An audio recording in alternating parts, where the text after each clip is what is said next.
Hello, everyone. Welcome back to the Digitally Immune podcast. In this episode, we're going to lay the foundation to becoming digitally immune. And no, it's not about digital detox or removing notifications or deleting the apps. We are sharing today something that goes against everything you've been taught about productivity, consistency, and discipline. Like, how many times have you started a project and for some reason didn't follow through? Like, you start a new business or a YouTube channel, or you decide to start writing a blog, but for some reason, nothing gets done up until the end. You don't see it getting successful. You know you have massive potential. You know you have all the knowledge. You are smart. You are very smart, smarter than people that we see successful online. But for some reason, you don't follow through. And this is what we want to talk about today. Everybody talks about the importance of following through on your projects. But nobody talks about how to actually do it, how to actually overcome this urge to find a distraction, to look for a distraction, how to overcome this procrastination or this feeling of being agitated and unfocused. So let's dive right in. Maria, can you share with our audience the experience that you went through recently and that led us to what we discovered and what we're going to share today? Sure.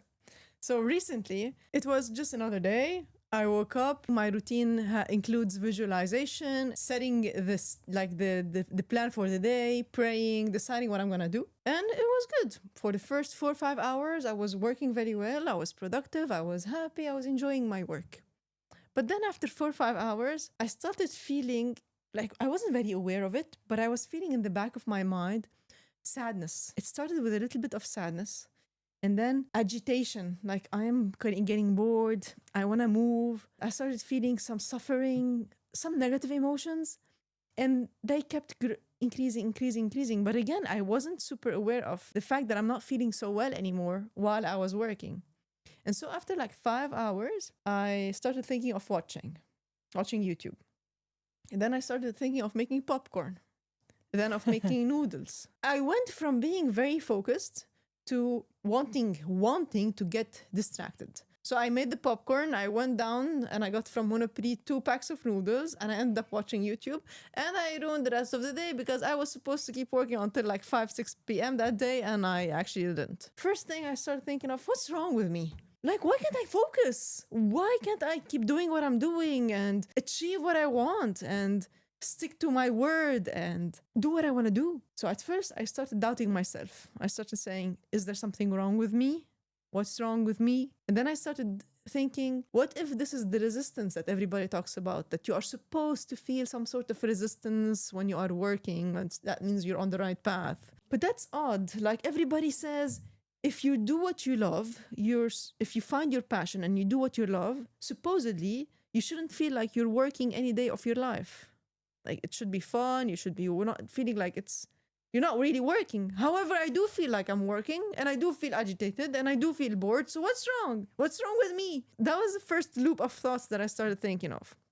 And then I started thinking of, what if there's something wrong with my brains? What if because I binged watched for years in my life, 19 hours, 24 hours straight, and I scrolled many hours in my life. What if there's something wrong with my dopamine in my brain, like the neurotransmitter? Maybe you literally fried your brain. Or maybe maybe something happened to the point where I can't focus anymore on any work, even the work that I love. On that day, I was doing something that I really like, I really enjoyed, I really love. And then I went on this loop, like, what should I do? Should I stop every distraction, everything for a long time until like I get used to the feeling of boredom to the point where boredom becomes like my normal state and then I will be able to work? So I went on this loop. And then after that, I went on the loop of, what if it's Paris? What if it's the gloomy weather? What if it's the tiny apartment or the fact that there's nobody around me? Again, loop after loop. And then I started thinking about going to Bali, moving to some remote island where there is sun, where there's like happy vibes. I met you at around 7 p.m. that day. And I started telling you about all these thoughts on my mind. Like, I can't focus. What's wrong with me? Is there something wrong with my brain, with the dopamine in my brain? Should I change country? I told you like, Nicole, like, I can't find the solution. And that's when you told me, remember? The solution to what? Like, I love solving problems. Give me a problem and I will solve it, but tell me what the problem is. Like, I heard you for like an hour asking these questions, but what's actually the problem? And I asked you, like, please just give me the problem in one sentence. Yeah. I don't want more than one sentence.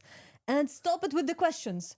Stop it with the questions, because when you stack these questions one after the other, one after the other, first, you don't give time to yourself or to me to answer the question, and you just make yourself anxious and overwhelmed for no reason. Yes, stacking questions does get every person overwhelmed, especially the questions that don't have any answer. So when you said that to me, when you told me the solution to what is really the problem, I was like, what is really the problem? I'm in my head too much to the point where I forgot what's the problem. And then I was like, the problem is I am looking for consistency, but I'm getting agitated. I'm feeling some suffering, some sadness. So I am unable to stay consistent or focused. And so I'm getting distracted. And when you asked me to define the problem in clear terms and solvable terms, I told you how to enjoy the process of working so that I stay consistent. This is what I was looking for. Everything that I've tried over time, the systems, the new routines, I just wanted consistency. And to get consistency, I needed the process of working to be enjoyable, pleasurable. And this is what got us into today's topic, because when we got separated that night and I saw you the second day, you came back with a bunch of research on the topic of fun, on the topic of working with fun. Because you gave me a problem to solve. Like, before, it was like questions of what's wrong with me. Like, I can't answer this question. But you gave me a problem in solvable terms. So I got so excited to solve it. And I geeked out. And I came back with all these discoveries like, I found it. Like, yes, and the stuff you shared with me the second day really blew my mind. And it's important we share them with our audience today, because the question, how to enjoy the process of working so that we stay consistent, is so important. It's crucial. It's what every successful or unsuccessful person is trying to do. They're trying to stay consistent in what they're doing so that they get where they want. and if you think about it, we usually reach for our phone or reach for a distraction when we're not enjoying what we're doing. It's like an escape. But if you're enjoying what you're doing, this is why I was saying in the beginning, this is the foundation to becoming digitally immune, because then you're not gonna have this urge to grab the phone. Exactly. To fight any digital distraction, first you need to not want it. Exactly. And not want it, you need to be having fun. So today's topic is fun. And it's all the stuff that Nicole researched to answer the question, how to enjoy the process of working so that you can stay consistent. I want you to start sharing the first thing you told me out of that research. Yeah. The first question that I asked myself to start the research was, do we really need fun? Can we live just through boredom and then become successful? Or do we need fun? For so many years, people believed that having fun is a luxury. It's not a basic need. You know, like fear or like following survival instincts was just like a reward. This was one of the smartest lies that schools told us. Like, first you work, first you study, first you do your homework, and then if you have some time before you go to bed, then you get to have fun. And if you don't deserve it, you get punished, and you don't get your break, and you don't get your vacation. And it sounded exactly like, as you said, a luxury. Fun is not, for society or for all of us, fun is not a necessity. It's a luxury. That's how we think about fun. Yeah. Even as adults, we start thinking like, I work all year and then I take a 2-week break in summer. Or I work all my life and then I retire. Like, only when I make money, I will retire. Only when I will have fun. But what you found is very important. Yes. On that, it actually proves it's all wrong. Yes. So it's actually the complete opposite. And I loved that I found that. Like, now I have science that proves that actually it's not true. Back in the 1970s, a neuroscientist was working with rats, was observing rats. He saw that these rats were rolling, we're jumping on each other, not in an aggressive way. Like, you know, when we were kids, we used to, I don't know if you did it, but I did it with my siblings and my cousins, like wrestling, but Yeah. actually playing, like putting each other on the bed and hitting each other, but without real fight. Did you do that? Yeah, I did that with my brothers. Yeah, and it was fun. These rats were doing exactly the same thing. They were just having fun, playing. Back at the time, everyone believed that fun is a luxury. It's not like in the primitive brain, but it's something only humans feel. And then he saw these rats playing, so he wanted to know if they're actually playing, and if where it activates, which part of the brain it activates.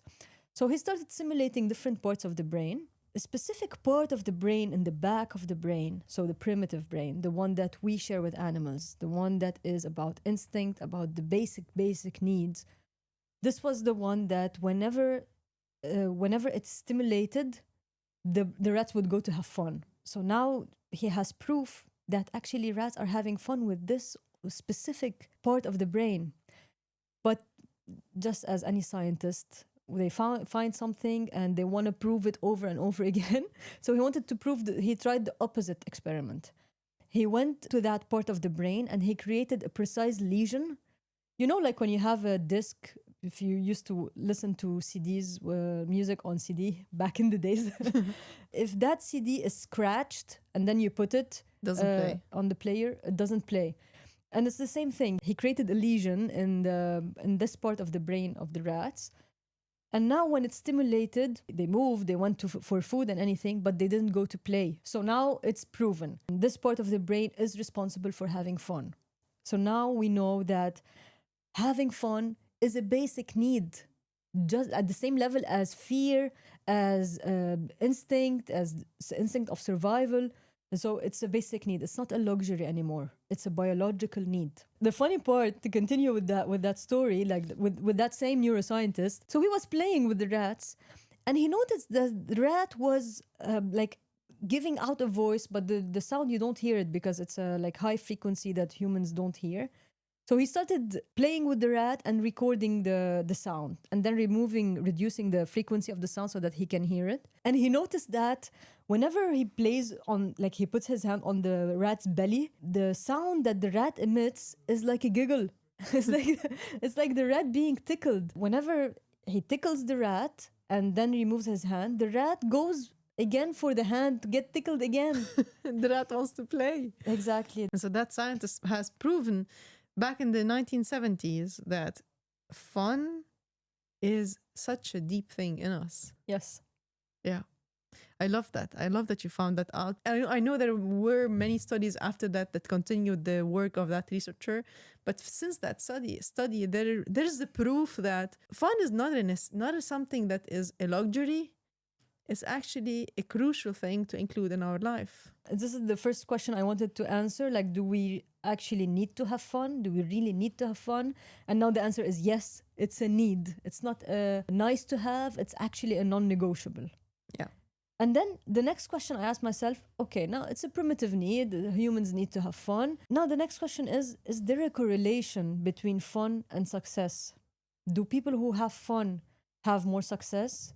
Do people who have fun have less success? Or we actually, like, what we believe is that when we have fun, we're actually getting distracted or we're moving away from our goals. So I wanted to know if there is a relation between them. Yes. And so I found so many examples and so many studies showing that actually having fun fuels success. So there's this Nobel Prize winner who discovered how the DNA is formed. This guy used to say that finding these discoveries was like playing a puzzle, like filling this puzzle, like discovering things. So he attributes his discoveries to having fun. And there's another also Nobel Prize winner in physics. Every Friday night, he used to like go to the lab and create experiments for fun, not with a strategic, serious research plan, but just like he has a question on his mind and he has the Friday night to have fun and play in the lab. And when you told me about that, the second day I was reading in this book. Yes. And I told you, oh my God, Nicole, what you just told me resonates with what I'm reading in this book. So this book, Ready, Fire, Aim, is written by a guy called Michael Masterstone, and it's just a pen name. That's not his real name.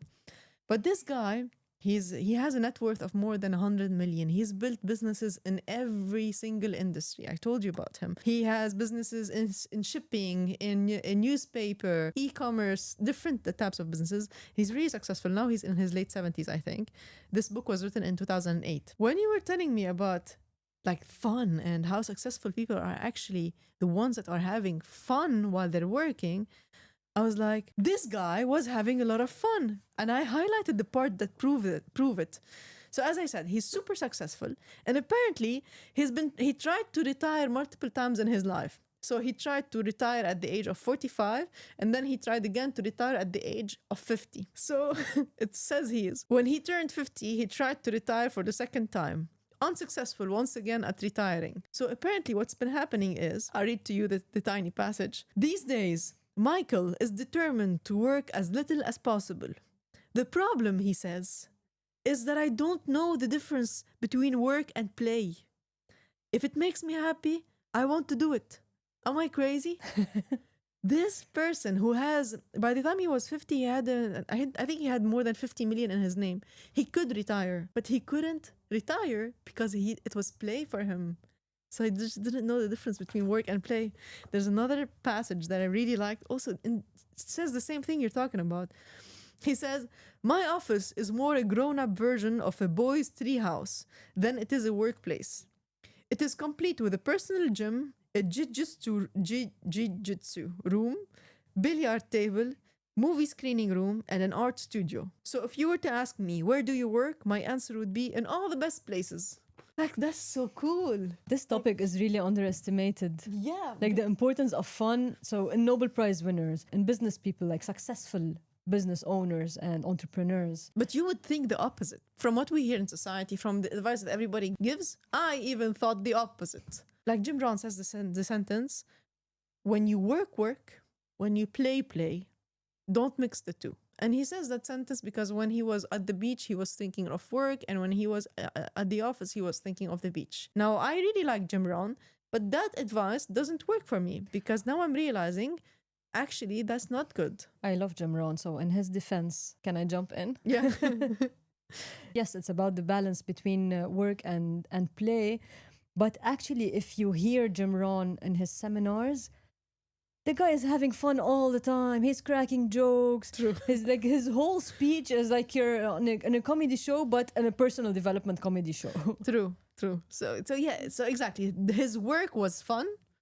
So he didn't actually separate play from fun. It was the same. Even that guy on the internet, Dan Coe, I don't know if you're familiar with him. He's a writer. He also says, like, if you want to do something like of any value, if you want to get successful, you need to lock yourself in a room for 6 months. Like, I also bought into that advice. Yeah. There's another guy on also that built an extension for Shopify. He says he does dropshipping and e-commerce. And he also says, like, if you want to do something, I personally locked myself in a room for a year. And that's how I got my business to shoot up. Everybody keeps giving that same advice. Even when we heard of the stories of Elon Musk when he first started, like he was working 80-hour work weeks, sleeping in the factory. But the truth is, when they actually studied how much did he really work, or how do these people work? For example, Elon Musk, yes, he worked 80 hours in the factories, but it was only during times of crisis. It wasn't all the time. The true people who have succeeded are the ones that had fun while working. It sounds nicer. It sounds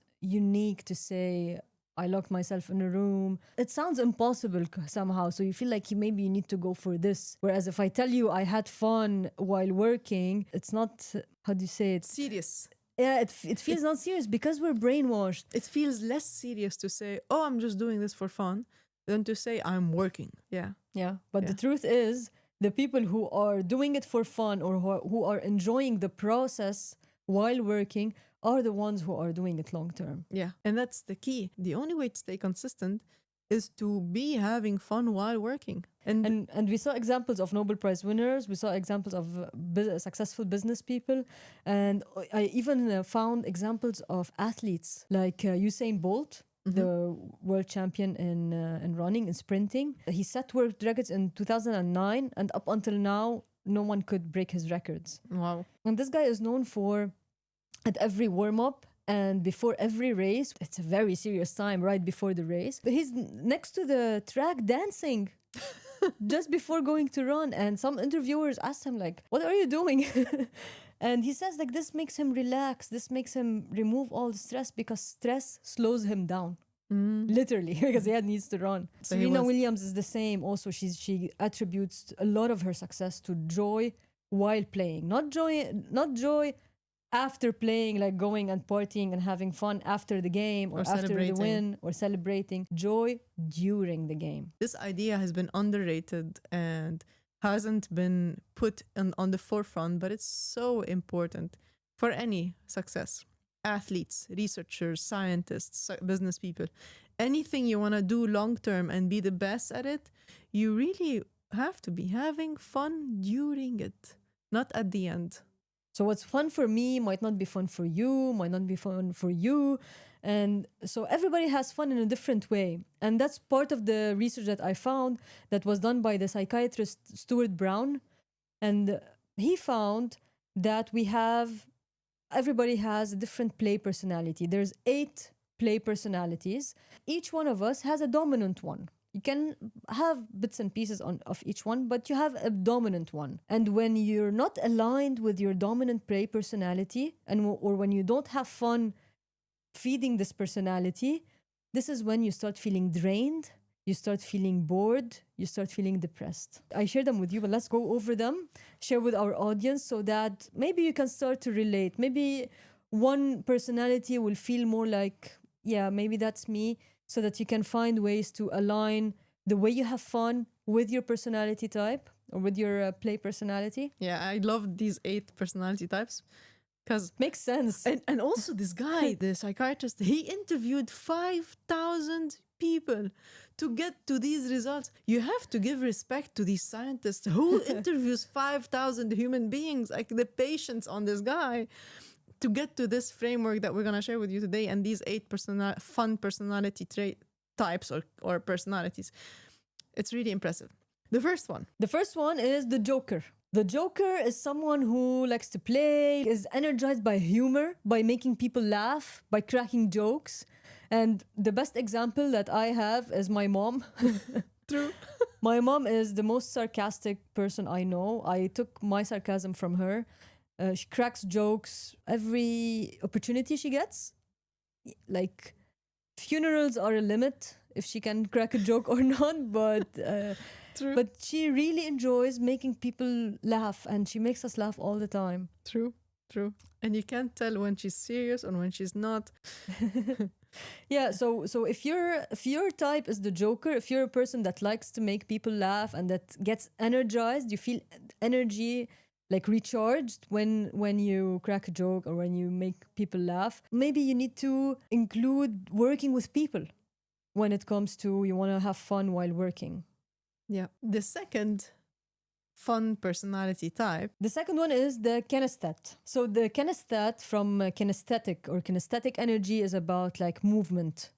And the kinesthetic is a person who likes to move physically, who likes to go around, dance, maybe acrobats, maybe gymnastics. We always had someone in class when we were kids that just can't sit still. They just want to move, move around. Yeah, and this is how they have fun. For my best friend, when you mentioned that fun personality type, I thought of her because I remember one time, and I have this image in my head very vividly. We were going out of a temple in the north of Bali, and there's this lake and there's this temple, and we just finished the tour and we were going out, and one moment she was next to me.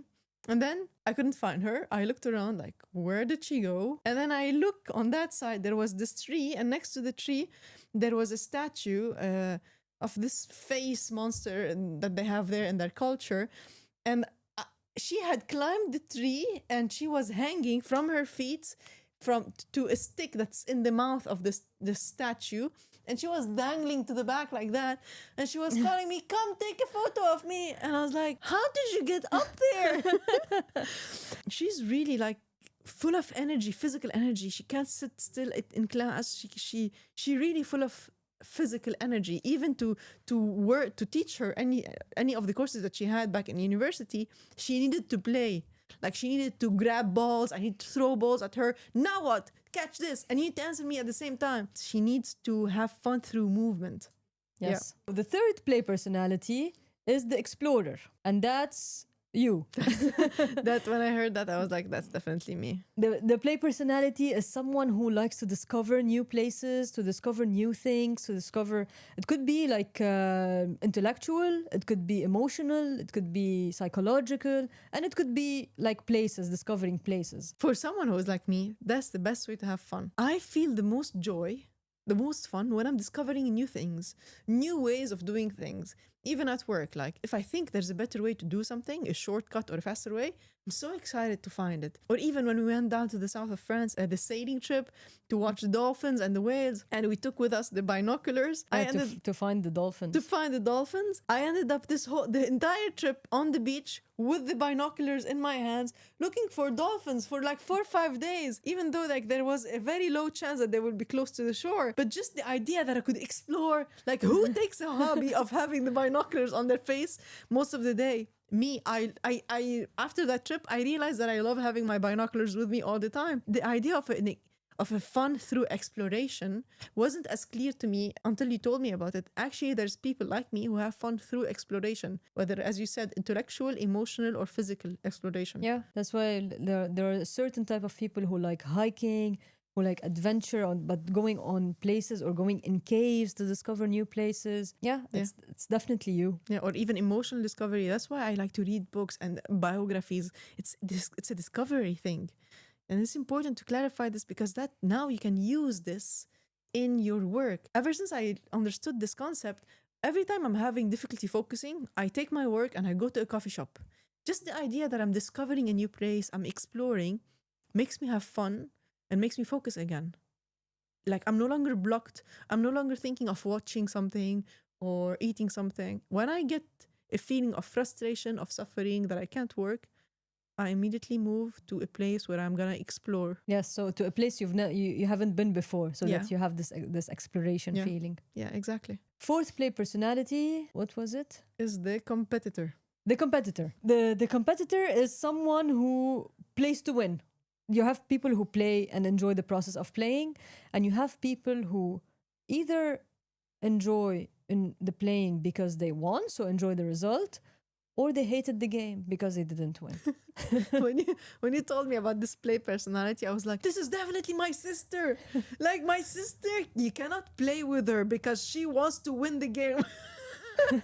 And like she only plays to win. She doesn't play to have fun. She plays to win. That's her fun. I remember recently I took her on this Fort Boyard thing. It's in French, that's what they call it. It's like this game, a huge experience where you have to escape a castle filled with multiple rooms, and each room is a different challenge, and they're very physical or mental challenges. And I took her to this experience and we were running between one room and another. It was so fun. Like I was opening the door and inside each room there was a different challenge. It was mind-blowing. It was so fun. Yeah, you see the explorer having fun just by opening the room before they even begin. You have to jump down things, up things. And I went outside, like what I remember going outside certain rooms and I'm looking at her like, and I'm excited to see the smile on her face. And instead, I sometimes saw her face unhappy. And I'm like, are you enjoying this? Are you okay? Are you enjoying this? And she's like, yeah, I'm enjoying this. But do you think we're gonna win? And I'm like, stop thinking about winning. Just enjoy it. But I noticed it's the same pattern with board games. When she plays board games, if she doesn't win, you don't want to speak to her. They ruin the night. She's unhappy. My sister is very competitive. And the fun part for her, when she wins, she's on top of the world. This is fun for her. And if you think about it, if you are driven by this type of fun and you want to make your work fun, your business project fun, your job or your boring tasks fun, put yourself some deadlines or some challenges. Like make a small challenge. For example, when I was sending out emails to certain accounts, I bought an hourglass and I flipped it. And that hourglass was 5 minutes. I gave myself 5 minutes to do something that typically takes 30 minutes. Just the idea that this is impossible to do and it's very challenging made me so excited to do it. I think you used the exploration part as well, because it's like, what if I can do it in 5 minutes? And that's your exploration. This is like your new quest. Like I want to try to do it in 5 minutes. But it works also with being competitive. Yeah. To create a challenge. Sometimes you create a challenge between you and yourself, and sometimes you can just create a challenge between you and your colleagues or you and your partners, so that you get it done. Exactly. You enjoy the process. Yeah, yeah. So think of your nature when we're talking about this. Think how could you make your work fun in a way that aligns with your nature. Set yourself some challenges or some deadlines. Yes. Yeah. The fifth play personality is the director. The director is someone who likes to orchestrate things, like a movie director. Like to orchestrate things, to organize things, compare different scenarios, and just get the... That's so you. That's so you. And I'll explain why when I read that, I was like, when you told me about that, like, that's so you. I look at you and I wonder sometimes, like, how could you spend so much time going through different Google reviews, different Google listings when we want to go somewhere? Like I tell you, I feel like going to a Chinese place and you come up with like a list of 20 places with good reviews, the best dishes that I like, and you have a full list comparison between different places. Like, if it was me, I would go directly in the app, pick one place and just go.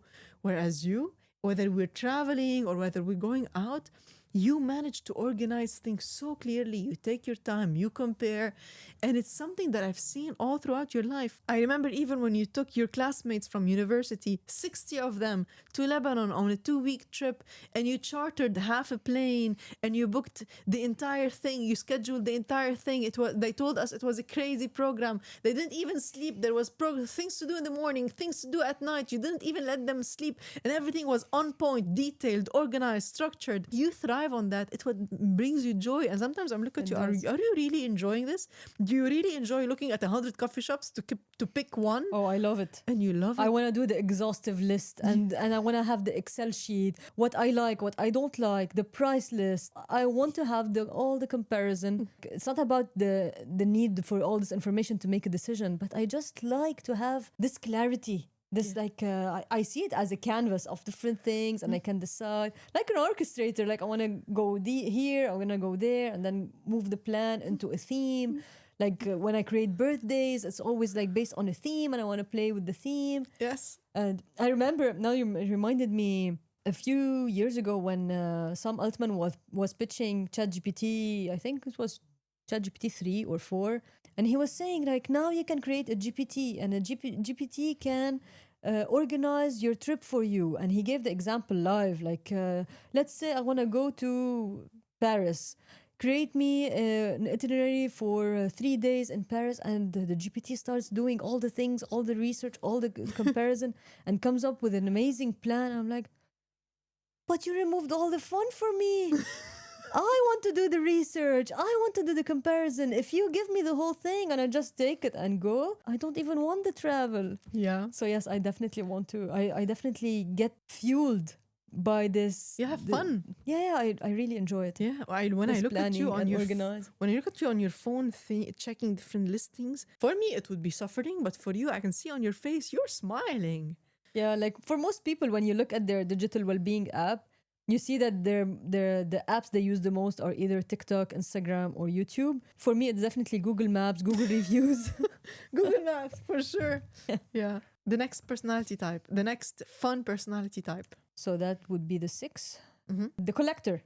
Yeah. The collector is, just like the name, is someone who likes to collect things. It could be symbolic things, it could be physical things, having a collection of things that have some similarity. And that's how they have fun. And when you mentioned that, I thought of my friend. She likes to collect the monkeys of the Kipling brand. And she's been doing that for years. I think she has more than 50 now or 100. Different colors or what? Different monkeys, different colors. Some of them look different than others. I remember she showed me the collection like 5 years ago, and she's still doing it. Wow. And she has fun just from collecting the monkeys of Kipling. Everybody has different way of having fun. Like also, if you think of doctors usually get degrees to get specializations. But you have some doctors, if you go into their clinic, they have a wall of degrees. Like, yes, you can get specialized, but these doctors are collecting their degrees. And it's amazing because we get to benefit from their research, from their specialty. Yeah. And so they thrive on collecting. And the seventh play personality is the artist or the creator. Whoever enjoys the creative process, gets energy and gets fueled by creating things. Let's say writing a song, writing a book, creating some designs, anything in the creative art scene, I would say. When I think of an artist, I think of my sister. My sister studied architecture, and she was going with this goal of being an architect, and she ended up being an architect, an interior designer, a graphic designer, a DJ, a singer. Like, she sings as well.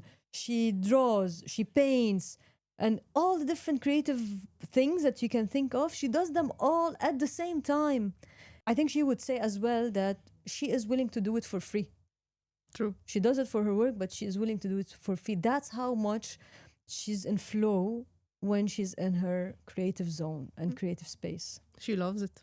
It's play for her. So whoever is a creator and has the play personality that is a creator, make sure you include creative tasks in your workflow, whether it's writing, whether it's drawing, whether it's creating different things, but just getting in the flow of creating would just energize you to do the work.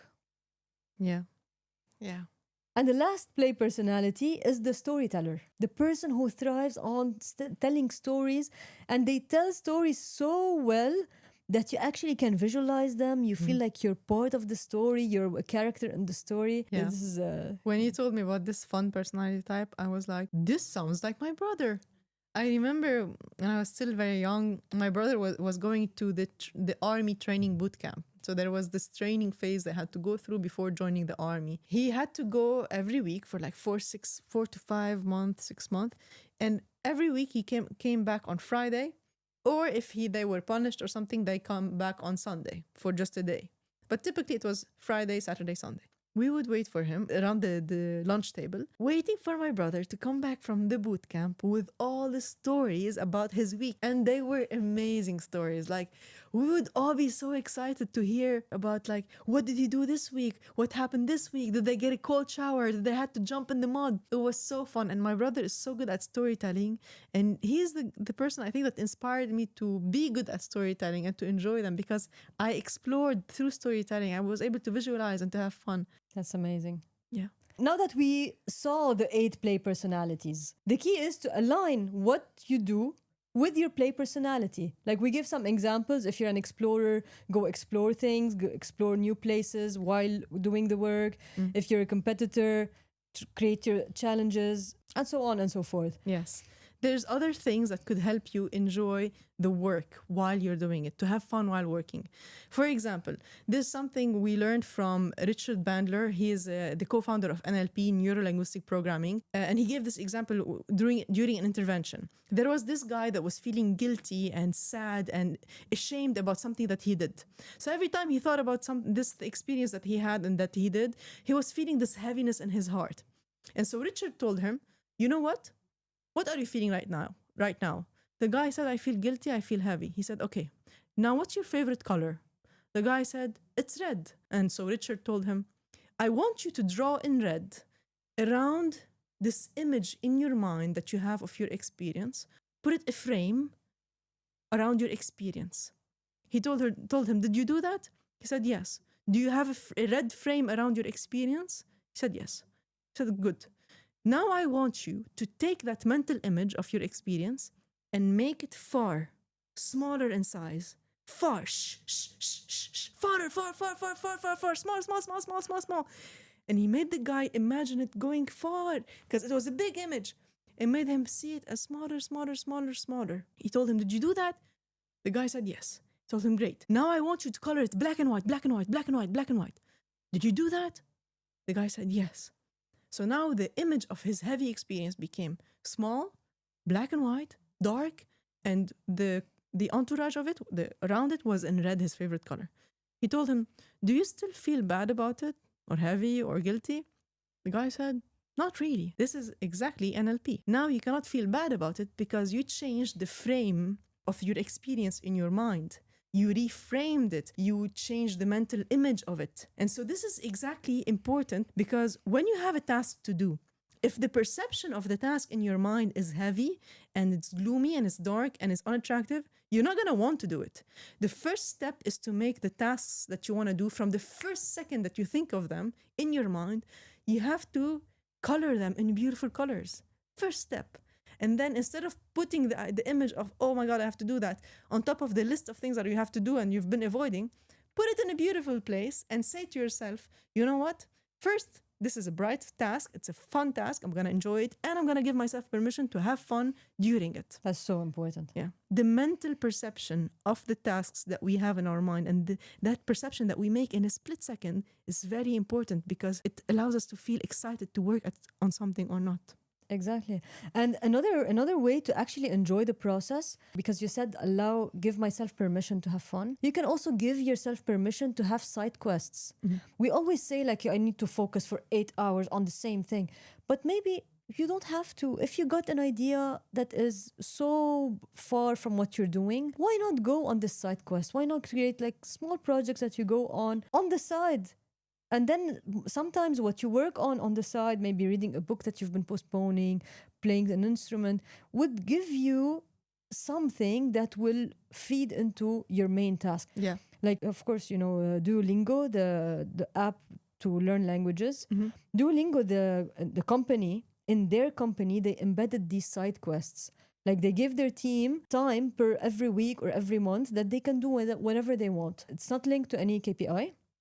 And it's just like, pick a project that you feel you feel like working on, and work on it. And this is where most of the innovation of Duolingo came from giving people this freedom playground to just test things. It's like the game World of Warcraft, which is like the most addictive game in the world. It has like 200 million or something like that, people who are playing it weekly or something.